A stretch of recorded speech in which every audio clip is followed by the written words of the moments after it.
बिल्लाहि मिनश्शैतानिर्रजीम बिस्मिल्लाहिर्रहमानिर्रहीम रब्बि इश्रह ली सदरी व यस्सिर ली अमरी वहलुल उक़दतम मिन लिसानी यफ़क़हू क़ौली रब्बि ज़िदनी इल्मा अल्लाहुम्मा अरिनल हक़्क़ हक़्क़न वरज़ुक़ना इत्तिबाअह व अरिनल बातिला बातिलन वरज़ुक़ना इज्तिनाबह आमीन या रब्बल आलमीन।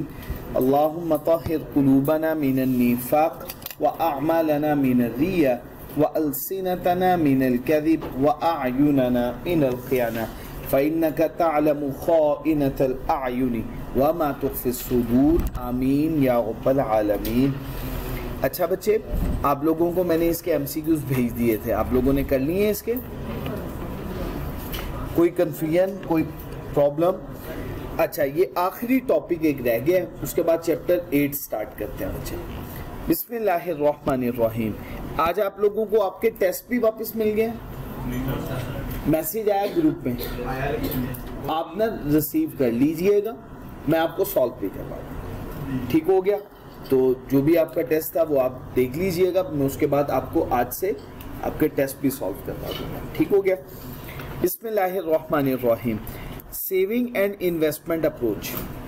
बच्चे, हमने कल पढ़ा था कि इक्विलिब्रियम पॉइंट वो पॉइंट होता है जहां पे saving is equal to investment हो जाए।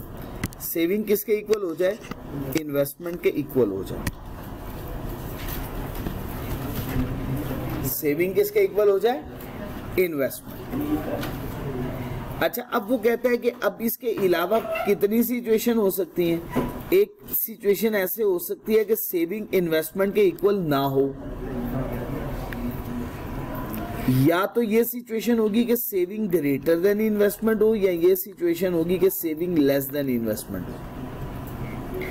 अगर ये सिचुएशन है इन दोनों में, तो वो या पुश अप करेगी या पुश डाउन करेगी और इनकम लेवल को बढ़ाए के सेविंग इन्वेस्टमेंट के इक्वल हो जाएगी। इस केस में पुश अप करेंगी कि इनकम लेवल को इंक्रीज किया जाएगा।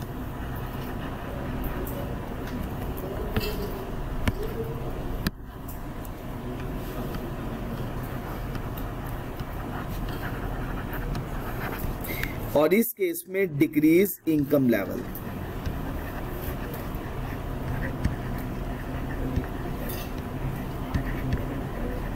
ताकि किस पॉइंट पे आ जाए? इक्विलिब्रियम पॉइंट पे आ जाए। अब इस बात को हम जरा समझते हैं बच्चे। इनकम 0, कंजम्पशन 50, सेविंग के इसके इक्वल होती है। सेविंग आपको पता है इनकम माइनस कंजम्पशन। इनकम अगर 0 है, इसमें से माइनस कर दें 50 की कंजम्पशन, तो आंसर किसके इक्वल आ गया? -50 के इक्वल आ गया। इन्वेस्टमेंट 100 की है, तो अब इस सिचुएशन में क्या है? Saving less than investment. Again, क्योंकि ऑटोनोमस इन्वेस्टमेंट आपको पता है हर सूरत होनी है, इंडिपेंडेंट टू इनकम लेवल है। अच्छा जी बच्चे, नेक्स्ट, अगर इनकम है 100, कंजम्पशन है 100 की, तो सेविंग किसके इक्वल है? अब सेविंग 0 है, इन्वेस्टमेंट 100 की है, saving less than investment. Again, income हो गई 200 की, कंजम्पशन हो गई 150 की, सेविंग किसके इक्वल है? और investment, saving less than investment है। अब इस सिचुएशन में क्या हुआ? 300 की इनकम है, 200 की कंजम्पशन है, सेविंग किसके इक्वल? 100, इन्वेस्टमेंट किसके इक्वल? 100। सेविंग और इन्वेस्टमेंट इक्वल हो गई। इस पॉइंट को हम कहते हैं इक्विलिब्रियम पॉइंट है। ये स्टेबिलिटी वाला पॉइंट है जहां पे saving is equal to investment हो गई। इन तमाम सिचुएशन के अंदर सेविंग क्या थी? सेविंग लेस देन इन्वेस्टमेंट थी। क्लियर हो गया? Saving less than investment. अब आप देख लें, कोई भी सिचुएशन आपके सामने ओपन करके देख लें, ये -50 है, ये सिचुएशन 0 है, ये सिचुएशन, ये वाली सिचुएशन, ये आपके सामने। कोई मुश्किल बात तो नहीं है, यहां तक कोई प्रॉब्लम? अच्छा, इसको एक और तरीके से भी रिप्रेजेंट किया जा सकता है। वो तरीकाकार क्या, अब मैं वो समझाने लगूं। वो तरीका ये है कि हम कंजम्पशन और इन्वेस्टमेंट को सम कर लें, इस अमाउंट ए को और इस अमाउंट बी को सम करने के बाद इसको कंपेयर करें इनकम लेवल के साथ। अच्छा देखिए, कंजम्पशन हमारी 50 है, इन्वेस्टमेंट हमारी 150 है, टोटल क्या हो गया 150 ग्रेटर देन 0 हुआ। इसका मतलब है C प्लस आई ग्रेटर देन इनकम लेवल है, या income level less than consumption plus investment के इक्वल है। मॉडल है ना, जीडीपी का मॉडल क्या था, जीडीपी इज इक्वल टू क्या था C प्लस आई। हमने अगले G प्लस एक्सएन इन दोनों को कंसीडर नहीं किया, इसके बिना ही 2 डायमेंशनल मॉडल कंसीडर करें। लेकिन अगर 2 डायमेंशनल है तो ये इनकम लेवल के इक्वल होना चाहिए, C प्लस आई के इक्वल होना चाहिए, क्योंकि इनकम किसके इक्वल होती है, C प्लस आई के इक्वल है। लेकिन यहाँ पे C प्लस आई के इक्वल नहीं बन रही, तो इसका मतलब ये कि ये इक्विलिब्रियम पे नहीं है। लॉजिकली बात क्लियर हो गई।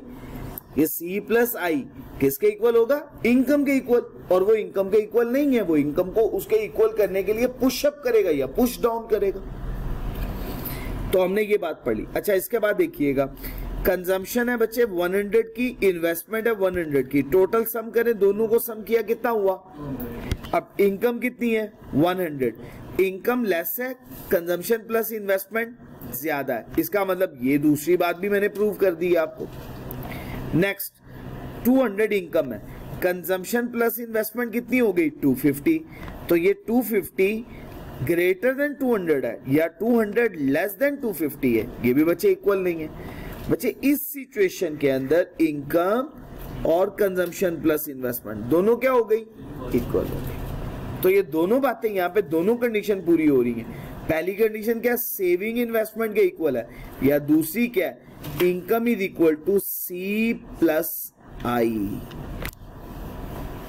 यहां तक बात क्लियर है, कोई कंफ्यूजन तो नहीं है। इससे ऑनवर्ड अगर हम कहें 400 की इनकम है तो कंजम्पशन प्लस इन्वेस्टमेंट कितने के इक्वल है 350। अब इसका मतलब क्या हुआ, इनकम ग्रेटर देन हो गई कंजम्पशन प्लस इन्वेस्टमेंट, या हम ये भी तो कह सकते हैं सेविंग ग्रेटर देन क्या हो गई इन्वेस्टमेंट। देख लें, प्रूव करके देखें, सेविंग कितनी है 150, इन्वेस्टमेंट कितनी है 100, तो ये 150 ग्रेटर देन 100 है ना। और अगेन इसी तरह से 200 ग्रेटर देन 100। क्लियर हो गई बच्चे बात। ये टेबल को 2 तरीकों से इंटरप्रेट किया जा सकता, मैंने दोनों तरीकों से इंटरप्रेट किया आपके सामने। एक सेविंग का कंपैरिजन इन्वेस्टमेंट के साथ, दूसरा इनकम का कंपैरिजन C प्लस आई के साथ। अब बात गौर से सुननी है, नेशनल इनकम इक्विलिब्रियम पे हो गई 300 बिलियन पे। बताइएगा किस पॉइंट पे इक्विलिब्रियम है, यही पॉइंट इक्विलिब्रियम है ना। नेशनल इनकम इक्विलिब्रियम पे है 300 बिलियन। अगर इनकम थोड़ी हो 300 से तो सेविंग इन्वेस्टमेंट से क्या होगी, कम। ये बात हमने भी पढ़ी। अगर इनकम थोड़ी हो कंजम्पशन प्लस इन्वेस्टमेंट से तो सेविंग क्या होगी इस सिचुएशन में, लेस देन इन्वेस्टमेंट। इस केस में इनकम बढ़ेगी या कम होगी, इनकम बढ़ेगी, क्योंकि इस केस में क्या होता है, shortage of goods and services. अभी कर्व पढ़ते हैं तो आपको क्लियर भी हो जाएगा। अच्छा बच्चे, again on the other hand, जब इनकम ग्रेटर देन 300 है, इनकम क्या है ग्रेटर देन C प्लस आई है, इसका मतलब क्या हुआ, सेविंग ग्रेटर देन इन्वेस्टमेंट है। इनकम अगर कंजम्पशन प्लस इन्वेस्टमेंट से ग्रेटर है तो सेविंग भी किससे ज्यादा है, इन्वेस्टमेंट से। सो इनकम अब क्या करेगी, डिक्रीज। अगर इस डायरेक्शन में है तो इनकम डिक्रीज करके इस पॉइंट पे इक्विलिब्रियम पे आएगी, और अगर इनकम कम है तो वो अपवर्ड डायरेक्शन में मूव करके इक्विलिब्रियम पॉइंट पे आएगी। इसको हम कहते हैं पुश डाउन, डाउनवर्ड डायरेक्शन में मूव करना, और इसको कहते हैं पुश अप, अपवर्ड डायरेक्शन में मूव करना। और ये कौन सी सिचुएशन है, जब सेविंग लेस देन इन्वेस्टमेंट है। ये कौन सी सिचुएशन है, जब सेविंग ग्रेटर देन इन्वेस्टमेंट। दोनों बातें क्लियर हो गई। अच्छा बच्चे, नेक्स्ट, नेशनल इनकम को हम मेजर करेंगे अलोंग एक्स एक्सिस और सेविंग इन्वेस्टमेंट को along y axis. Saving curve S has negative intercept. Saving आपको पता है यहां से स्टार्ट होता है, सेविंग का फंक्शन भी याद होगा, saving is equal to negative s plus small s capital Y, और स्मॉल एस किसको रिप्रेजेंट करता है? मार्जिनल प्रोपेंसिटी टू, शाबाश, एक्सीलेंट। वाई इंटरसेप्ट होता है that consumption is greater than level of income, क्योंकि इस केस में इनकम से ज्यादा कंजम्पशन हो रही है। उस केस में क्या, बेसिक नेसेसिटीज ऑफ लाइफ पे कंजम्पशन होनी है, खर्च करना ही करना है, आपके पास पैसे हैं या नहीं है। सेविंग और इन्वेस्टमेंट इक्वल होंगी किस पॉइंट पे? जो इक्विलिब्रियम पॉइंट है।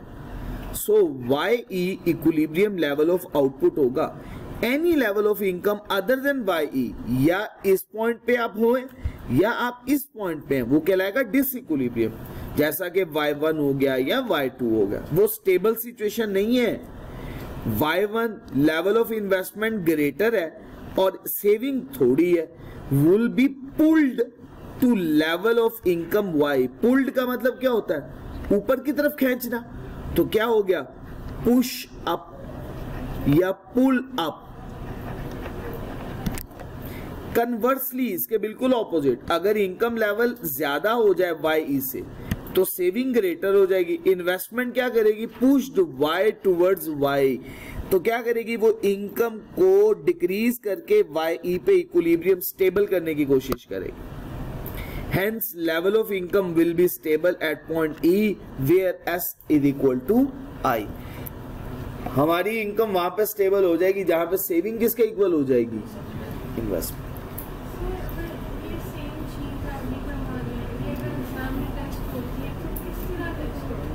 एग्जाम में बच्चे टेस्ट होगी, किस तरह से टेस्ट होगी? एग्जाम में आपसे एमसीक्यूज में पूछेगा, वो कहेगा स्टेबल सिचुएशन कौन सी है, तो आप बताएं।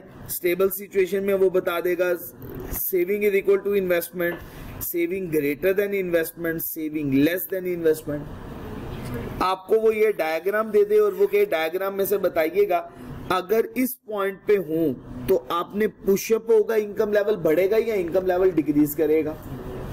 इस पॉइंट पे हूं तो इनकम लेवल बढ़ेगा या कम होगा? वो यही डायग्राम से रिलेटेड ही बातें पूछ सकता है, इसके अलावा तो नहीं पूछेगा। बात समझ में आ गई बच्चे? और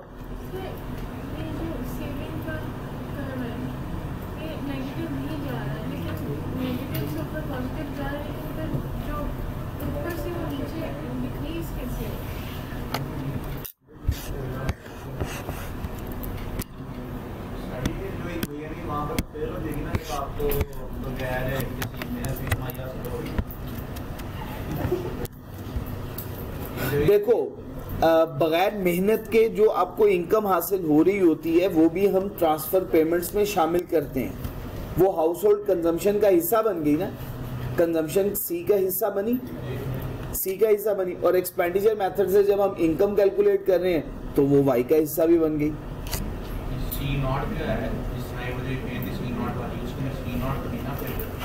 सी नॉट क्या नहीं है? कंजम्पशन तो है, हाउस होल्ड कंजम्पशन है ना।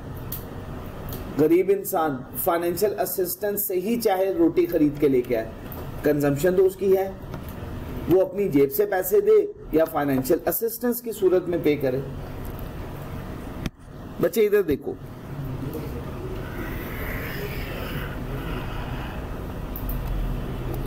X axis origin point, y axis positively और वाई एक्सिस नेगेटिवली।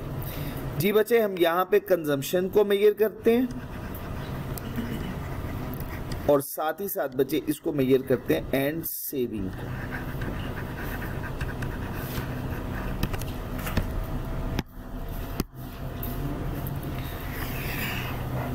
ये कब बन गया सेविंग का? अच्छा बच्चे, सेविंग का कब स्टार्ट हुआ? वाई इंटरसेप्ट से। ये नेगेटिव ऐसा, इसका मतलब क्या हुआ? इसका मतलब ये है कि ये सेविंग वो कंजम्पशन को रिप्रेजेंट कर रही है जो बेसिक नेसेसिटीज ऑफ लाइफ पे करनी है आपकी जब इनकम जीरो हो, करनी हर सूरत। अच्छा, ऑन द अदर हैंड अगर हम बात करें ये इनकम का कर्व है जी, ये इन्वेस्टमेंट का कर्व आ गया। अच्छा, अब अलोंग एक्स एक्सिस किसको रिप्रेजेंट किया जा रहा है? रियल नेशनल इनकम को। अलोंग एक्स एक्सिस ये जो कर्व रिप्रेजेंट हो रहा है, ये किसको रिप्रेजेंट कर रहा है? इनकम के कर्व को। और ये रिप्रेजेंट कर रहा है किस वेरिएबल को? कंजम्पशन और सेविंग को रिप्रेजेंट कर रहा है। अच्छा बच्चे, इक्विलिब्रियम पॉइंट कौन सा पॉइंट होगा?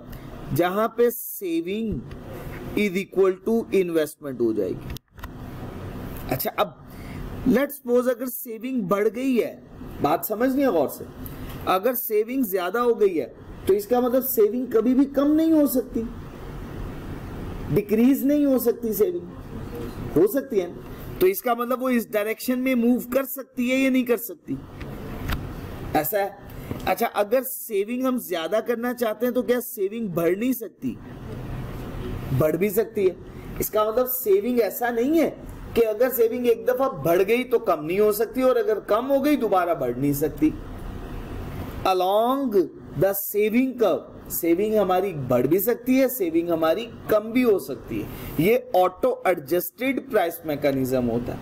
वो क्या करते हैं? कंजम्पशन प्लस इन्वेस्टमेंट से हमने अपने इनकम लेवल को इक्विलिब्रियम पॉइंट पे लाना होता है, ताकि हमारी कंजम्पशन और हमारी इन्वेस्टमेंट किसके इक्वल हो जाए? इनकम लेवल के इक्वल हो जाए। अगर हमारी सेविंग और इन्वेस्टमेंट इक्वल होगी तो ये इक्वेशन भी सेटिस्फाई करेगी, और अगर हमारी सेविंग लेस देन इन्वेस्टमेंट होगी तो ये इक्वेशन पूरी नहीं होगी। कंजम्पशन प्लस इन्वेस्टमेंट क्या होगा?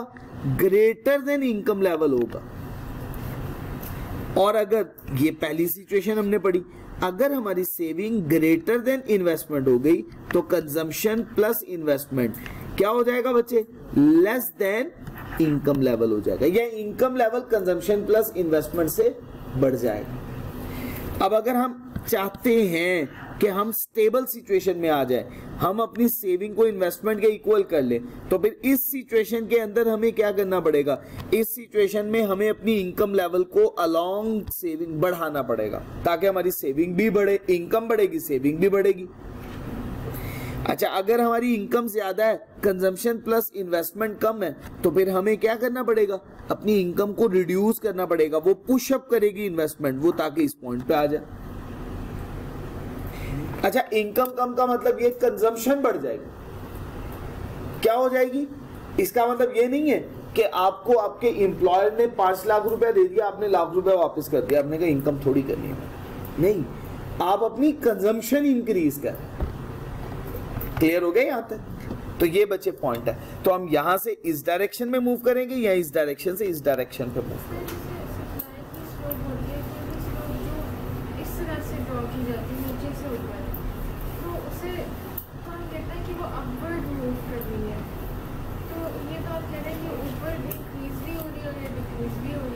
हाँ बच्चे, सप्लाई का कर्व था, मैं बना देता हूं दोबारा सप्लाई का कर्व। बच्चे, x axis origin point, y axis price level, और ये रियल नेशनल आउटपुट।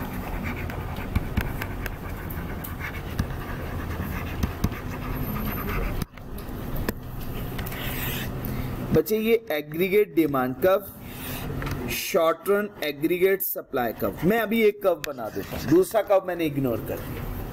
एक कर्व से ही बात समझो बच्चे। अगर प्राइस लेवल बढ़ेगा तो आउटपुट लेवल बढ़ेगा या नहीं बढ़ेगा? प्राइस लेवल बढ़ा, आउटपुट लेवल भी बढ़ गया। अच्छा, प्राइस लेवल मजीद बढ़ा, आउटपुट लेवल मजीद बढ़ गया, ऐसा ही है ना? लेकिन क्या प्राइस लेवल कम नहीं हो सकता? शॉर्ट रन एग्रीगेट सप्लाई का इस डायरेक्शन से इस डायरेक्शन पे वापस नहीं आ सकता? मूवमेंट हो सकती है ना दोनों डायरेक्शन में, बढ़ भी सकता है। हमने पढ़ा था movement along the supply curve, कि movement along the supply curve बढ़ भी सकती है, movement along the supply curve कम भी हो सकती है, दोनों डायरेक्शन में मूवमेंट हो सकती है। तो इसमें यह मतलब नहीं होता कि पॉजिटिवली स्लोप को डिफाइन करें। स्लोप की मूवमेंट को डिफाइन नहीं कर रहे, स्लोप को हम ऐसे डिफाइन करते हैं कि ऐसा कर्व जो लेफ्ट से राइट अपवर्ड डायरेक्शन में मूव करे। इसका मतलब ये हरगिज नहीं होगा कि वो अब हमेशा अपवर्ड ही मूव करेगा, डाउनवर्ड नहीं आ सकता। ठीक हो गया जी बच्चे? जी बच्चे, हमारा चैप्टर 7 मुकम्मल हो गया। यहाँ पे एक छोटी सी बात है वो मैं आपके साथ पढ़ देता हूँ, प्लान्ड वर्सेस एक्चुअल क्वांटिटी। फिर उसके बाद हम चैप्टर नंबर 8 स्टार्ट करेंगे। अगर इसमें से एमसीक्यूज मौजूद है, अगर किसी एमसीक्यूज की समझ नहीं आ रही, आपने अच्छे से किए हुए नहीं समझ में आ रही, आप मुझे बता सकते हैं, मैं यहाँ पे सॉल्व भी करूँगा। बच्चे, एट इक्विलिब्रियम एक्चुअल सेविंग और actual investment will always match. क्या मतलब? सेविंग किसके इक्वल हो जाएगी? As calculated by statisticians. However, there will often be a disparity. Disparity का मतलब होता है contradiction, फर्क आ सकता है between what firms and household plan to do. Firms के लिए हम रिप्रेजेंट करते हैं I और household के लिए C, और हम कहते हैं C plus I. And what they actually do. Plan कुछ और कर रहे हैं लेकिन एक्चुअली हो कुछ और गया। कहता है हमेशा ऐसा तो नहीं होता, जो प्लान किया जाए वही एक्चुअल रिजल्ट्स भी है। फर्क आ सकता है ना, उसमें फर्क पड़ सकता है। When they find their planned sales or production is different from what occur in the economy, तो ये फर्क आ सकता है इकोनॉमी के अंदर। इस वजह से ये हमेशा सेविंग इन्वेस्टमेंट के इक्वल नहीं होती है कि जो हम प्लान बना के बैठे हुए हैं, एक्चुअल रिजल्ट्स वैसे प्रोड्यूस नहीं होते। चलो जी, अब आप लोगों ने सवाल पूछना है, कोई एमसीक्यूज, कोई बात समझ में नहीं आई, सॉल्व किए। मैंने आपके साथ लेक्चर भी शेयर कर दिया था, फिर भी समझ में नहीं आई तो पूछ सकते हैं मुझे। क्या हुआ? इंशाअल्लाह किए थे, मैं दोबारा करता हूं, इंशाअल्लाह दोबारा करता हूं। कोई बात नहीं, मैं इंशाल्लाह कोशिश करूंगा एक दफा सारे के सारे भेज। जी बच्चे, और चैप्टर 8 की तरफ मूव करें। आऊज़ु बिल्लाहि मिनश शैतानिर रजीम, बिस्मिल्लाहिर रहमानिर रहीम। चैप्टर 8 मल्टीप्लायर एंड एक्सीलरेटर, ये हमारा नेक्स्ट वन टॉपिक है, मल्टीप्लायर एंड एक्सीलरेटर का। आप लोगों से रिक्वेस्ट है हम्बल कि आप लोग अपने टेस्ट रिसीव कर लीजिएगा। ग्रुप पे मैसेज भी करवा दिया, मैं पूरा लुक आफ्टर कर रहा हूँ। आप लोगों के टेस्ट आपके पास मौजूद हो, मेरे से सॉल्व करवाने हैं, मैं सॉल्व भी कर दूँ। ठीक होगा जी बच्चे, इंशाल्लाह। अच्छा बच्चे, अब जरा बात समझनी है मल्टीप्लायर की। मल्टीप्लायर एक नंबर है। मल्टीप्लायर क्या है? एक नंबर। मल्टीप्लायर है change in output over change in investment. अगर चेंज इन आउटपुट को चेंज इन इन्वेस्टमेंट से डिवाइड करें तो एक नंबर हमारे पास कैलकुलेट हो जाता है। उस नंबर को क्या कहते हैं? मल्टीप्लायर। उसको सिंबॉलिकली रिप्रेजेंट किया जाता है के से। अच्छा बच्चे, अगर मैं मल्टीप्लायर को, जैसे मल्टीप्लायर की इक्वेशन क्या है? Change in output over change in investment. अगर मैं के को मल्टीप्लाई कर दूं चेंज इन इन्वेस्टमेंट से, तो मेरे पास फाइनल रिजल्ट्स क्या आ जाएंगे? Change in output, change in income या चेंज इन आउटपुट। कोई दिक्कत तो नहीं है? कोई मुश्किल बात? क्लियर है बच्चे? अच्छा बच्चे, मल्टीप्लायर की यही इक्वेशन है, change in output over change in investment. कोई दिक्कत? अगर change in output over change in investment इस तरह से सिंबॉलिकली लिख दिया जाए, कोई दिक्कत? क्या मैं इस नोमिनेटर को डिनोमिनेटर का डिनोमिनेटर बना सकता हूं? बना सकता हूं ना मैथमेटिकली?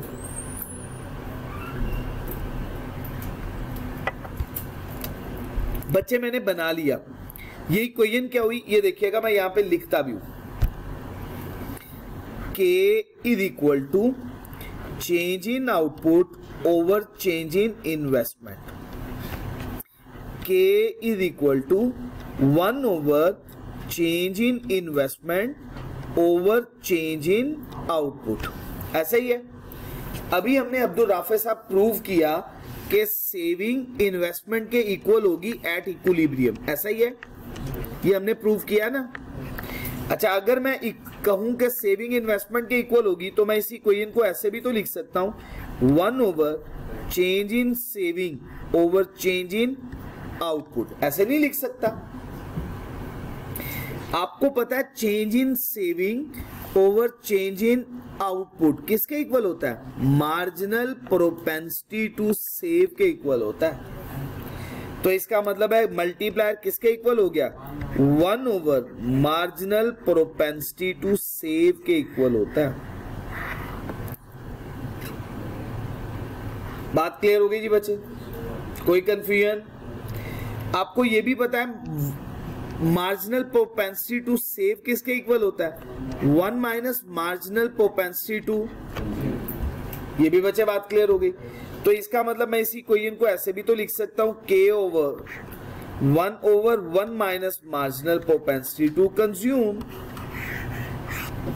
ये भी बच्चे बात क्लियर हो गई, कोई दिक्कत? अच्छा बच्चे, अब नेक्स्ट देखिएगा, अगर मैं ये कहूं कि k is equal to 1 over marginal propensity to save होता है, आप मुझे बताइएगा क्या k किसके इक्वल होता है? k होता है delta y over delta i के, होता है या नहीं होता? 1 over marginal propensity to save के इक्वल होगा। अगर मैं इस इक्वेशन को रीअरेंज करूं तो डेल्टा y किसके इक्वल हो जाएगा? 1 over marginal propensity to save into delta i के इक्वल, ये इक्वेशन बन गई। अगेन मैं इससे एक और इक्वेशन बना सकता हूं, डेल्टा y किसके इक्वल होता है? 1 over 1 minus marginal propensity to consume into delta i, ये इक्वेशन इसके इक्वल भी तो हो गई। बात समझ में आ गई? तो ये आपके सामने इक्वेशन है।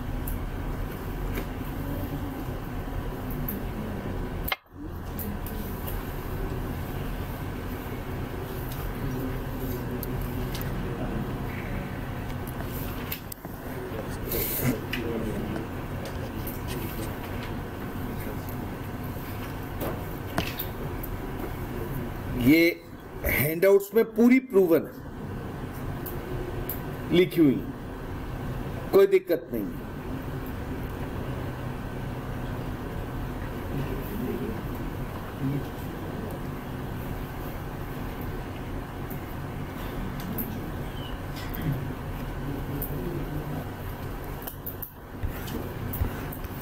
चलें जी, हम ऐसा करते हैं, हम खुद से जरा शेड्यूल बना लेते हैं, थोड़ी सी हम भी वर्किंग कर लें।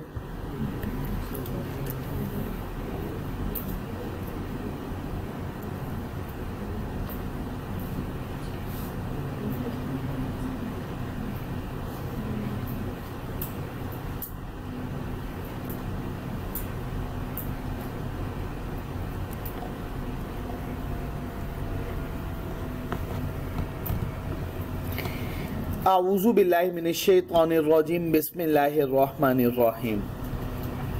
बच्चे, इनिशियल इन्वेस्टमेंट,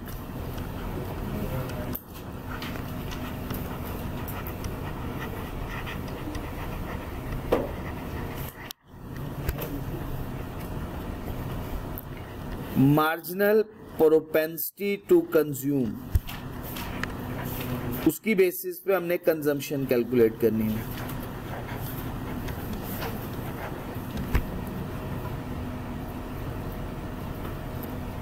हम कहते हैं इनिशियल इन्वेस्टमेंट है, लेट्स सपोज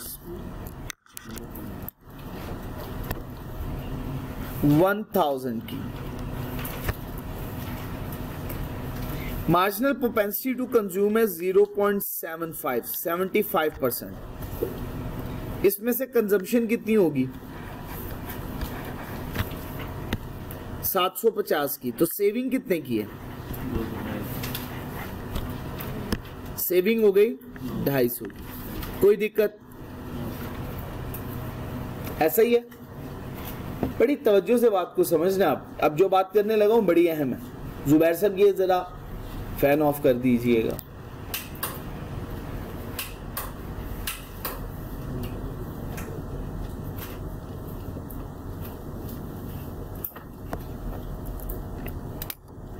इरशाद साहब, इकोनॉमी में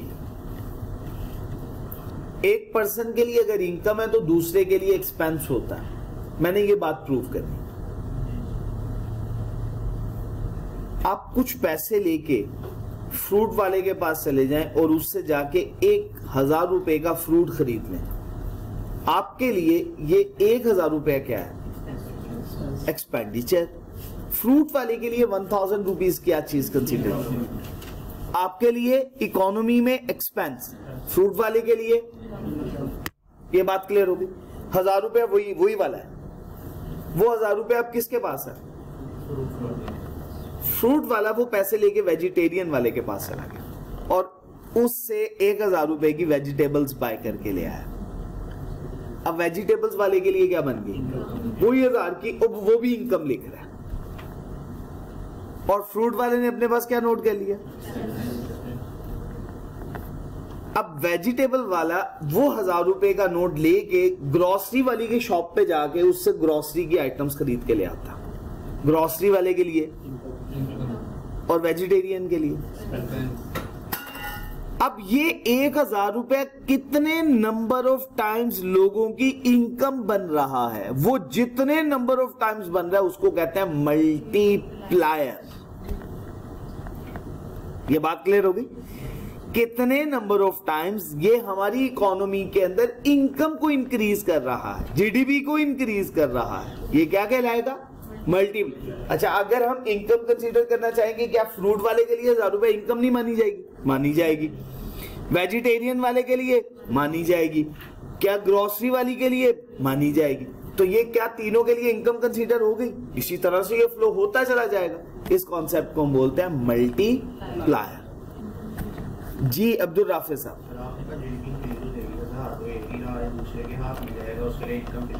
देखो दूसरे ने अपनी जरूरत जिंदगी पूरी की, अगर ये इनकम उसके लिए ना बनती तो क्या वो जरूरत जिंदगी पूरी करता? इस कॉलेज में अगर एक बच्चा तालीम हासिल करने के लिए आएगा, इनकम लेवल बढ़ेगा कॉलेज का। कॉलेज वाले टीचर को इनकम देंगे, क्या सैलरी नहीं पे करेंगे?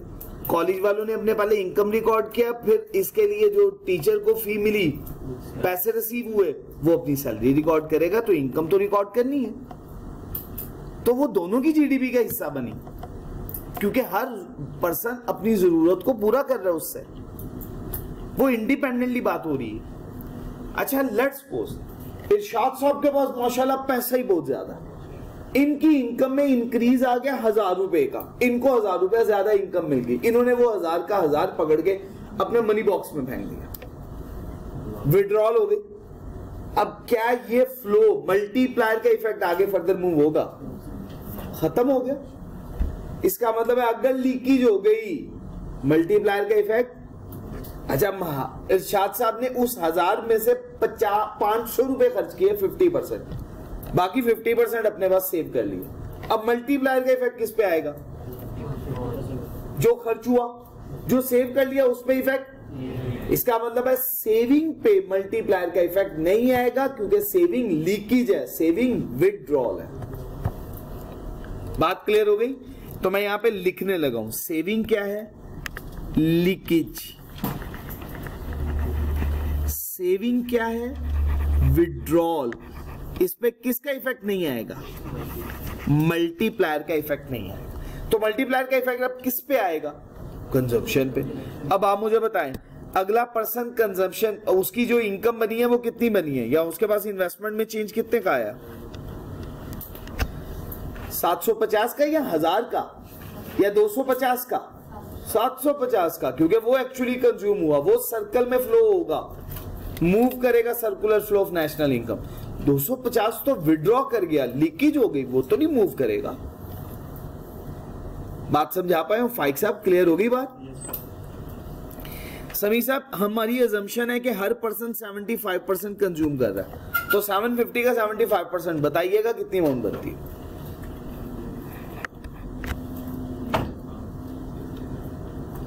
वो मशीन होती है एक कैलकुलेटर जिसपे 2 × 2 4 आता है, वो है?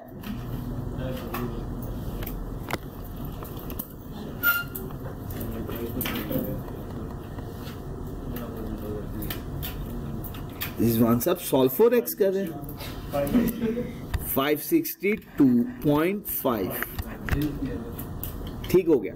अब 750 में से ये लेस कर दीजिएगा।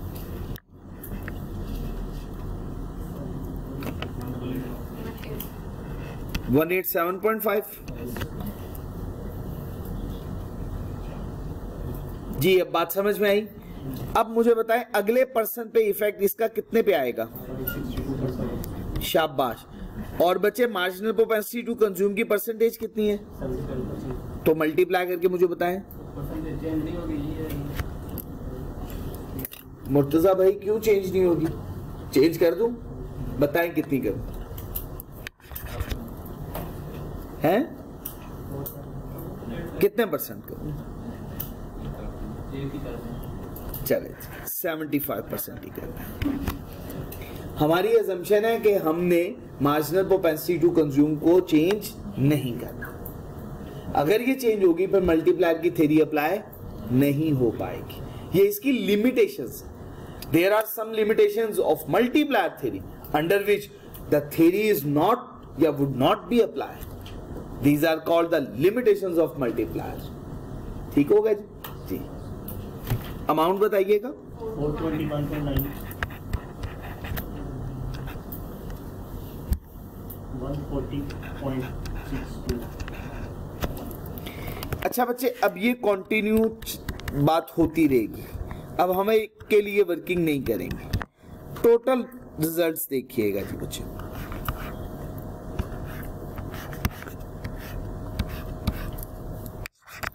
अब हमें यहां पे कैलकुलेशन करनी है फाइनल आउटपुट की। तवज्जो करनी है आप लोगों ने, ये बात समझाने लगा हूं। एमसीक्यूज में आप लोगों से ऐसे ही वर्किंग पूछी जाएगी। आप change in final output calculate करना चाह रहे हैं। इसके 2 फॉर्मूलाज पढ़े, marginal propensity to save into change in investment. यही पढ़ा है ना फॉर्मूला भी। करें जरा apply. 1/, marginal propensity to save कितना होगा? 0. शाबाश। जब 75% कंजम्पशन हो रही है तो 0.25 क्या हो रही होगी? सेविंग। मल्टीप्लाई कीजिएगा इनिशियल इन्वेस्टमेंट से, तो ये कितना आंसर आ गया? 4000। इकोनॉमी में कितने टाइम्स इसका इफेक्ट आ गया? 4 टाइम्स इफेक्ट आया। कितने टाइम्स इफेक्ट आया? 4 टाइम्स इकोनॉमी में इसका इफेक्ट आया। कितने टाइम्स ये देखें, कैलकुलेट करता हूं। मल्टीप्लायर टाइम्स बताता है ना। 1/, marginal propensity to save 1/0.25 divide करके देखिएगा क्या आंसर आता है। 4 टाइम्स आएगा ना।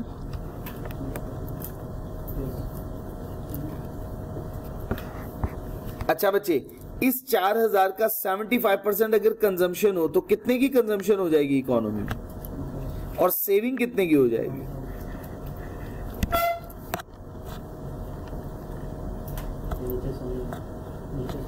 चार 4000 का 75% consumption marginal propensity to consume की बेस पे है ना। तो इसको 4000 को मल्टीप्लाई कर दो 0.75 से, और ये सेविंग है। 4000 को मल्टीप्लाई कर दो 25% से।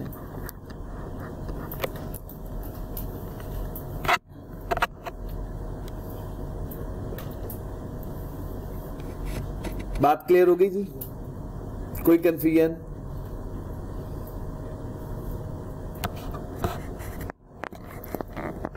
अब हम इसके लिए कर्व बनाने लगे।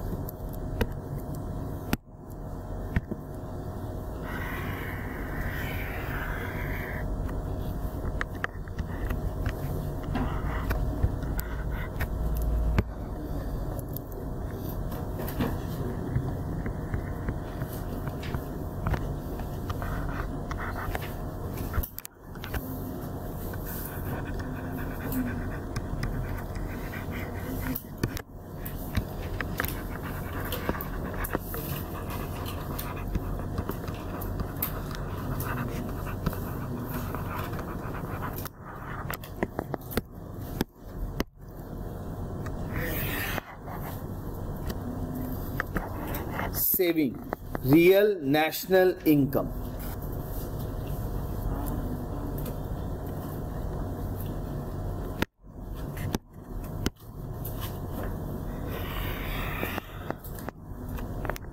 इन्वेस्टमेंट, ये कौन सा पॉइंट है बच्चे? Equilibrium point.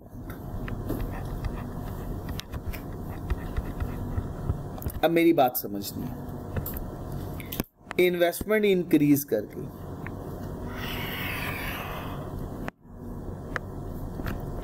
आई से I1 हो गई, क्या हुआ? चेंज इन इन्वेस्टमेंट कितने से चेंज हुई? 1000 से इन्वेस्टमेंट चेंज हो गई। और इक्विलिब्रियम पॉइंट है E1, नया इक्विलिब्रियम पॉइंट क्या है? E1। अब E से E1, इस पॉइंट से इस पॉइंट तक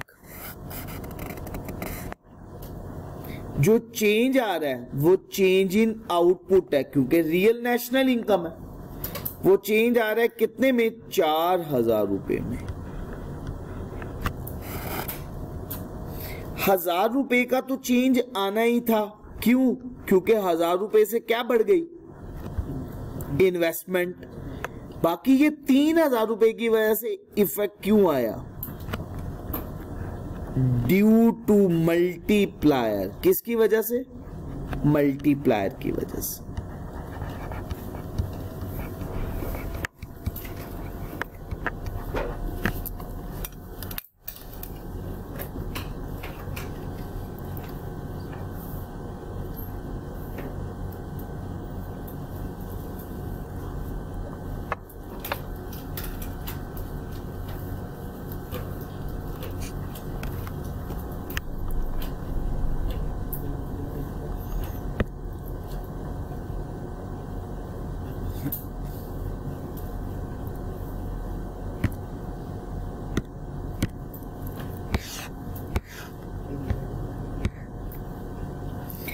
बच्चे, if there was an increase in investment in the economy by ₹1000, अगर इन्वेस्टमेंट इकोनॉमी में 1000 रुपए से बढ़ जाती है, ओवरऑल इफेक्ट टोटल आउटपुट पे 4000 रुपए का होगा। क्लियर हो गया? वो कैसे? क्योंकि चेंज इन आउटपुट कितने से बढ़ा? 4000 रुपए से। इसी तरह से चेंज इन इन्वेस्टमेंट कितने से बढ़ी? 1000 रुपए से। अगर 4000 को 1000 से डिवाइड करें तो आंसर कितना आ जाएगा? 4 टाइम्स आ जाएगा। तो इकोनॉमी में कितने टाइम्स इफेक्ट आ गया? और ये किसके इक्वल हुआ? मल्टीप्लायर के इक्वल हो गया। क्लियर हो गया बच्चे? मल्टीप्लायर मल्टीपल टाइम्स उसका इफेक्ट इकोनॉमी में आ जाता है इन सर्कुलेशन। के पैसा एक से दूसरे पर्सन के पास या एक के एक्सपेंडिचर है तो दूसरे के लिए इनकम, फिर अगर वो खर्च करेगा तो उसके लिए खर्चा बन जाएगा पहले वाले के लिए और दूसरे के लिए इनकम, और ऐसे ही पैसा मूव करता रहेगा और लोगों की इनकम बनता रहेगा और जरूरियात जिंदगी लोग पूरी करते रहेंगे। अगर इरशाद साहब ना खर्च करते, क्या फ्रूट वाला वेजिटेबल्स बाय कर सकता था अपने घर वालों के लिए? और अगर वेजिटेरियन वाला अगर ये पैसे खर्च ना करता तो ग्रोसरी वाला उस पैसों से अपने जरूरियात जिंदगी की चीजें नहीं ले सकता। तो ये क्या हो गया? फ्लो हो गया, सर्कुलर फ्लो। ये मल्टीपल टाइम्स इफेक्ट आ गया। जी बच्चे, टेबल क्लियर है आप लोगों को? 4 टाइम्स इसका इकोनॉमी के ऊपर 4 टाइम्स का इफेक्ट आएगा तो उसके बाद भी आएगा। इकोनॉमी के ऊपर इसका इफेक्ट 4 टाइम्स आएगा ओवरऑल। उसके बाद यानी कि उसके बाद वो डिस्ट्रॉय नहीं हो जाएगा। ये हम बात कर रहे होते हैं ओवरऑल के ये इस इनकम से कितना इफेक्ट आ रहा है शॉर्ट या पीरियड ऑफ टाइम के अंदर। अच्छा, अब ऐसा जरूरी नहीं है, मैं बताऊंगा लिमिटेशंस इसके डिस्कस करूंगा। जैसे मैंने अभी एक लिमिटेशन आपके साथ डिस्कस की, अगर इरशाद साहब ने वो सारी पैसे सेव कर लिए तो इकोनॉमी में उस पर इफेक्ट आया नहीं, लीकेज हो गई। अच्छा, अब क्या हर एक का कंजम्पशन पैटर्न सेम होता है? हर एक 75% कंज्यूम कर रहा हूं, ऐसा पॉसिबल नहीं है। तो कुछ बहुत सारे फैक्टर्स होते हैं जिसके केस में ये अप्लाई नहीं हो पाता। अच्छा बच्चे, 1000 इंक्रीज हुआ इन्वेस्टमेंट में, तो इंक्रीज जीएनपी में भी हो गया, लेकिन जो मजीद 3000 रुपया बढ़ा है वो किस वजह से बढ़ा है? मल्टीप्लायर की वजह से, और टोटल मल्टीप्लायर की वजह से इफेक्ट आ रहा है 4 टाइम्स। तो हमने यहां पे रूल क्या पढ़ लिया? हमने यहां पे रूल पढ़ लिया, spending of one is the income to the other. MCQs है या नहीं है? ये एमसीक्यूज के पर्सपेक्टिव से इंपॉर्टेंट बात है। एक पर्सन के लिए अगर खर्चा है तो दूसरे के लिए वो इनकम बन जाएगी। और आगे ये पूरी इक्वेशन लिखी हुई है, वही 1000 multiply by marginal propensity to consume, इसी तरह से next one marginal propensity to consume की पार 1 2 3 4, और ये ओवरऑल ये इफेक्ट आ जाएगा 4000 का। ठीक हो गया जी? ये कर्व मैंने भी आपके साथ डिस्कस किया कि 1000 का इफेक्ट तो आना ही था, क्योंकि क्या चेंज हुआ है? इन्वेस्टमेंट चेंज हुई है। ये 3000 का इफेक्ट किसकी वजह से आया? मल्टीप्लायर की वजह से।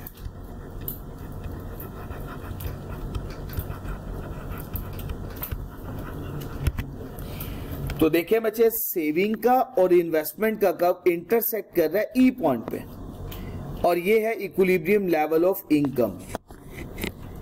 अगर इंक्रीज हो जाए इन्वेस्टमेंट, अगर इन्वेस्टमेंट इंक्रीज करेगी तो ये आई का कर्व शिफ्ट कर जाएगा I1 से I2 पे। तो कर्व क्या कर गया? शिफ्ट कर गया I2 पे। अब 2 कर्व I2 पे हैं, S2 के साथ इसने जाके इंटरसेक्ट कर दिया इस पॉइंट पे। जिस पॉइंट पे इंटरसेक्ट किया ये नया इक्विलिब्रियम पॉइंट होगा, which would be new equilibrium level of income. Income का ये नया इक्विलिब्रियम लेवल होगा। एनी इंक्रीज इन आई, अगर आई इन्वेस्टमेंट इंक्रीज हो जाए, चाहे प्राइवेट इंक्रीज हो चाहे पब्लिक इन्वेस्टमेंट इंक्रीज हो, उससे लेवल ऑफ आउटपुट जीएनपी भी बढ़ता है और रोजगार भी बढ़ता है, इंप्लॉयमेंट भी बढ़ती है। बढ़ती है नहीं बढ़ती? बढ़ेगी।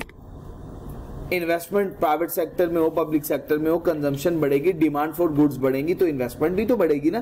कल हमने पढ़ा नहीं था एमईसी की शिफ्टिंग की वजूहात। दूसरी बात, मॉडल ऑफ मल्टीप्लायर हमारी मदद करता है इस बात को समझने में कि ये कितना डिग्री ऑफ रिस्पॉन्सिवनेस है। डिग्री ऑफ रिस्पॉन्सिवनेस क्या? इन्वेस्टमेंट बढ़ेगी, आउटपुट भी बढ़ जाएगा, और कितने टाइम्स बढ़ेगा वो कौन बता रहा है? कितने टाइम्स बढ़ेगा? मल्टीप्लायर। वो रिस्पॉन्सिवनेस है, वो आउटपुट की क्या है? रिस्पॉन्सिवनेस। क्या आउटपुट कितने टाइम्स इफेक्ट करेगा? केन्स ने सजेस्ट किया कि change in autonomous investment will cause a greater change in national income. वो क्यों? ये बात मुझे समझानी है, सिर्फ इतनी, ये बात मुझे बताओ।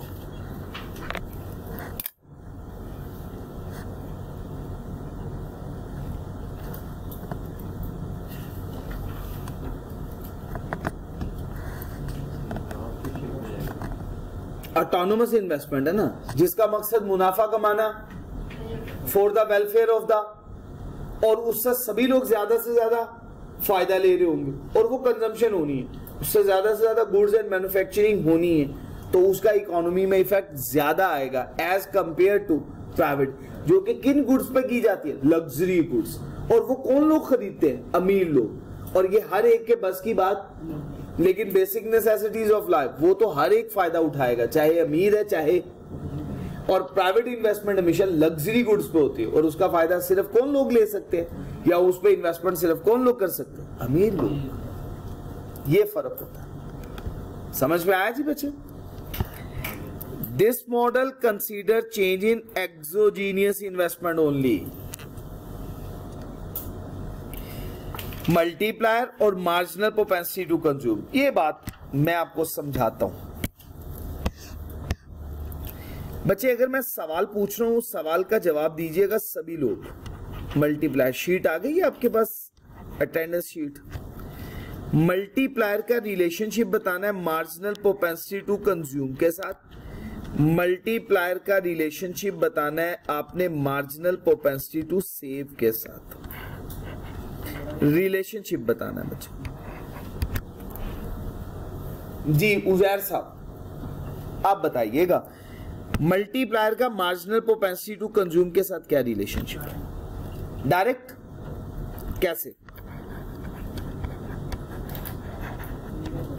डायरेक्ट का मतलब है जी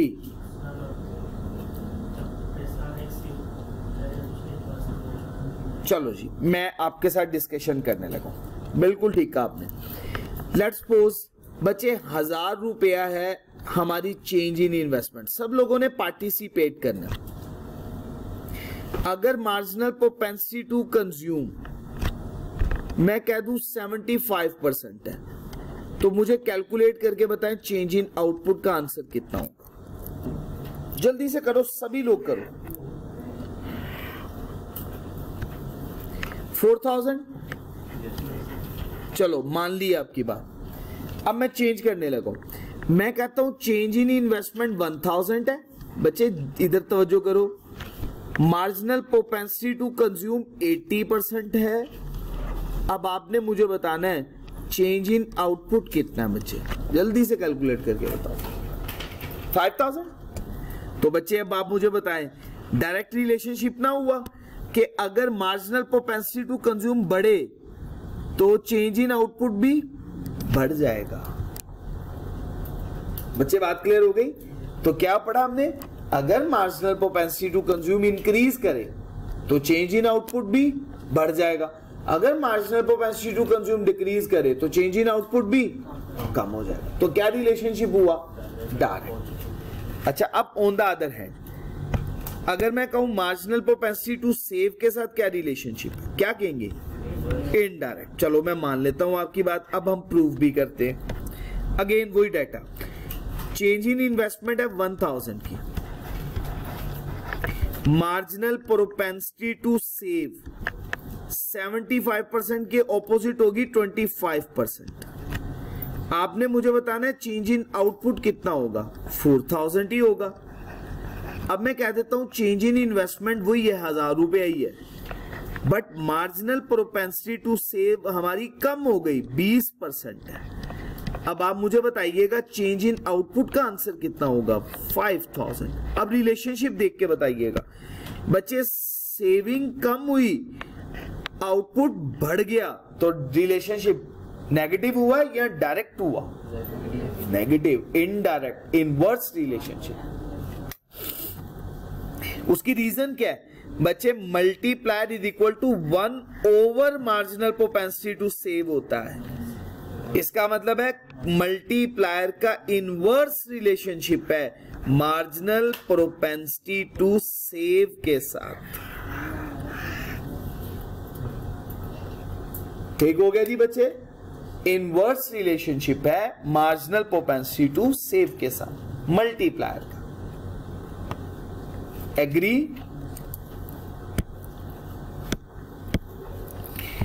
तो बच्चे ये एमसीक्यूज तो आपका तैयार होगा। Multiplier and marginal propensity to consume क्या रिलेशनशिप होगा?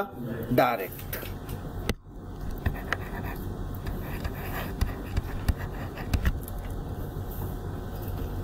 ये उसी रिलेशनशिप की बात कर रहा है, पढ़ लीजिएगा जी बच्चे। Positive multiplier and negative multiplier.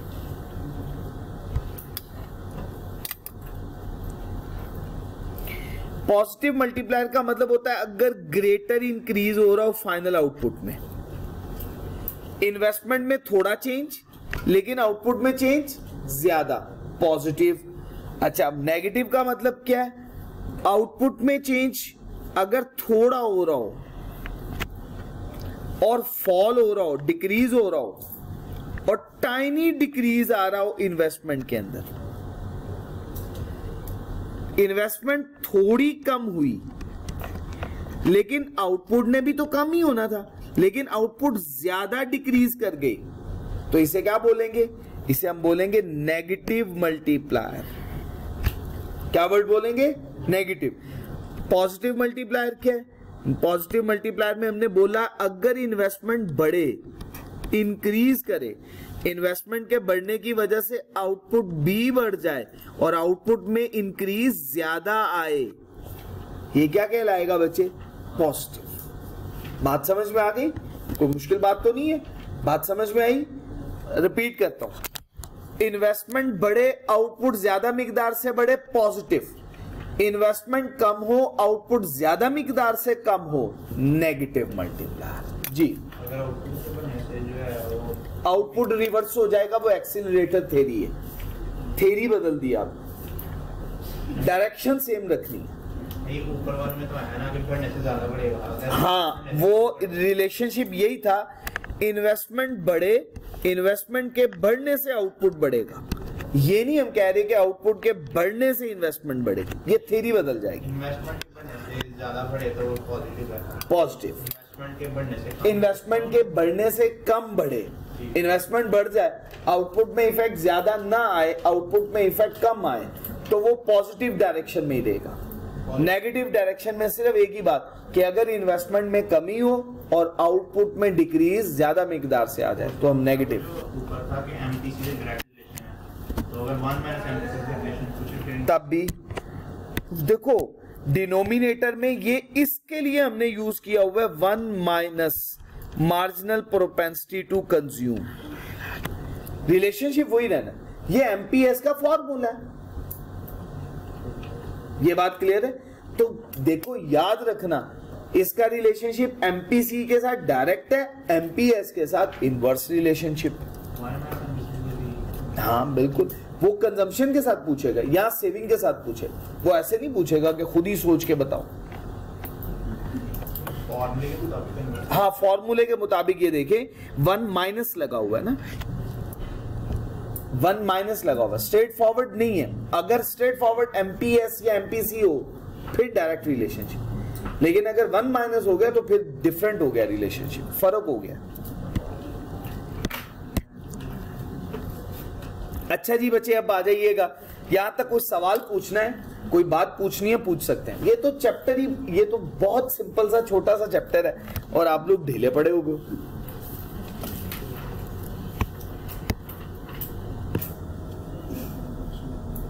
चलो जी बिस्मिल्लाहिर्रहमानिर्रहीम।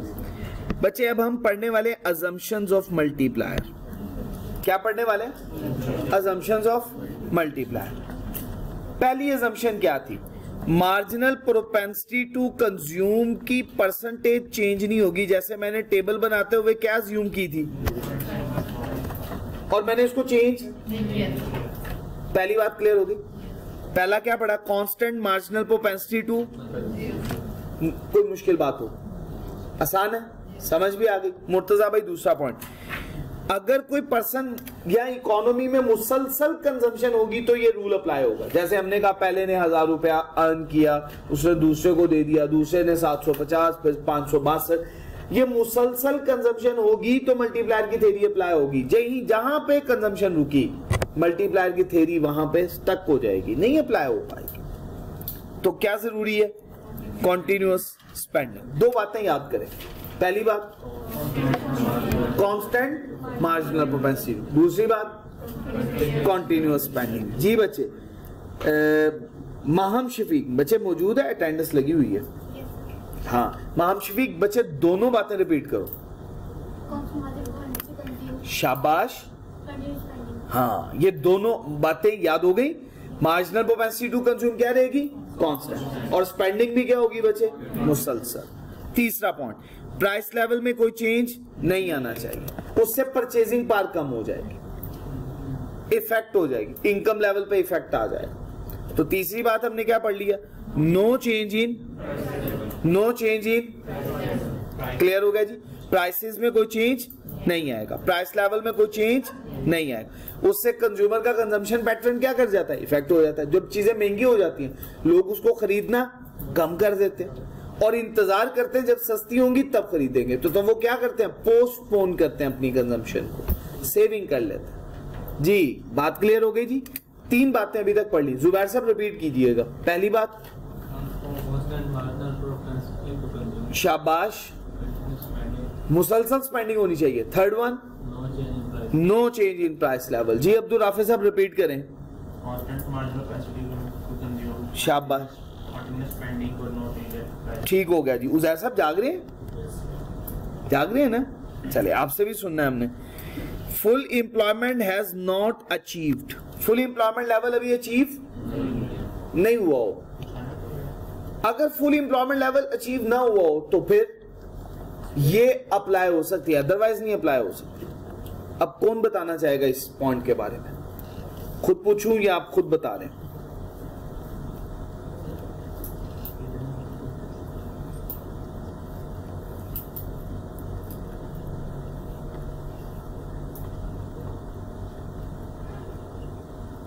नाम क्या है आपका?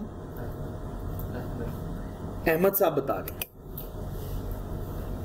फुल एम्प्लॉयमेंट लेवल तो ये होता है कि आप इसके अंदर ऑप्टिमिस्टिक अप्रोच के साथ हम करते हैं और यानी कि इससे ज्यादा प्रोडक्शन पॉसिबल नहीं। ठीक है, सही बात बताई आपने। कहा हम एक इकोनॉमी अपने रिसोर्सेज को जब फुली यूटिलाइज कर लेती है उसे प्रोडक्टिव पोटेंशियल बोलते हैं, और उस पोटेंशियल पे जितना आउटपुट होगा वो मैक्सिमम जीडीपी या पोटेंशियल जीडीपी उसे बोलते हैं जी। मैक्सिमम आउटपुट इतना प्रोड्यूस हो सकता है। बिल्कुल ठीक हो गया जी। अगली बात, उसके साथ इसका रिलेशन, अगर आप इन्वेस्टमेंट बढ़ा लें और उससे ज्यादा आउटपुट आप प्रोड्यूस ही ना कर सकते हो तो क्या आउटपुट बढ़ पाएगा? फाइनल आउटपुट इंक्रीज हो पाएगा?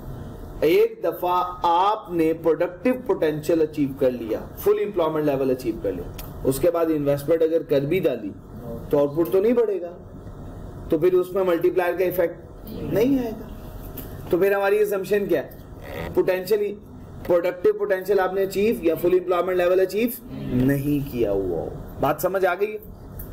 चारों बातें जी बच्चे। अतूबा जुल्फकार मौजूद है बच्चे? चारों बातें बताओ बच्चे। शाबाश शाबाश शाबाश। एक दफा दोबारा रिपीट करो, याद हो जाएगी बात।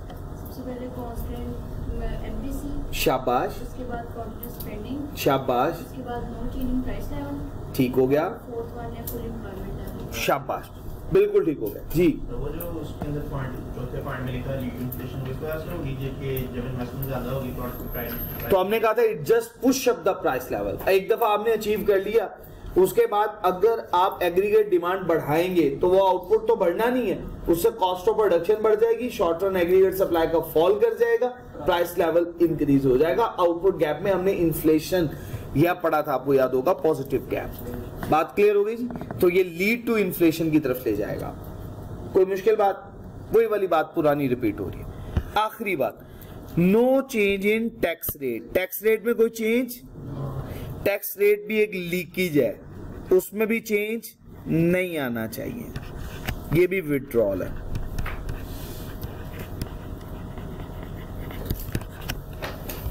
समी साहब पांचों पॉइंट्स बताने लगे।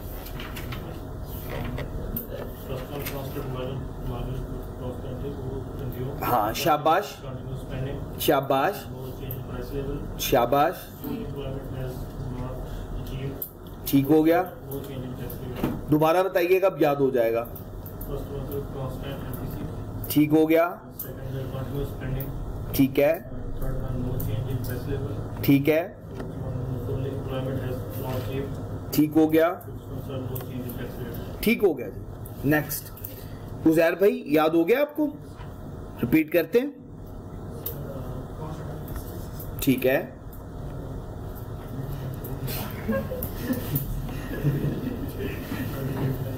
ओहो सॉरी,